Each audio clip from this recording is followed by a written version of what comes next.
Një studim I ri tregon se edhe një kanaçe pije dietike në ditë mund të rrisë rrezikun e sëmundjes së mëlçisë yndyrore me 60%, ndërsa një pije me sheqer e rrit rrezikun me 50%.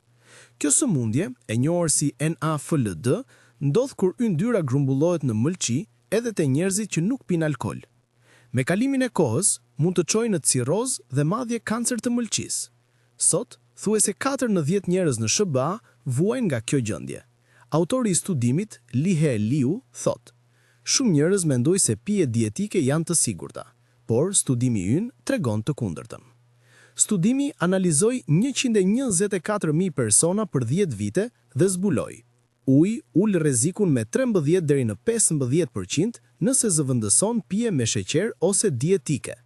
Kalimi nga pije me sheqer te pije dietike nuk të ndihmon fare.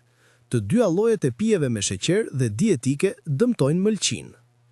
Ekspertët shpjegojnë se pijet me sheqer rrisin shpejt nivelin e glukozës dhe insulinës, duke shkaktuar shtim të yndyrës në mëlçi.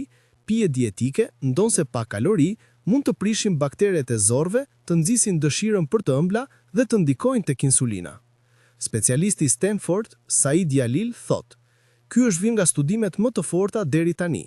Uji është pija më e sigurt për shëndetin e mëlçisë." Mesazhi I studimit është I qartë: pijet e gazuara, edhe ato dietike, nuk janë të padëmshme. Uji është zgjedhja më e mirë.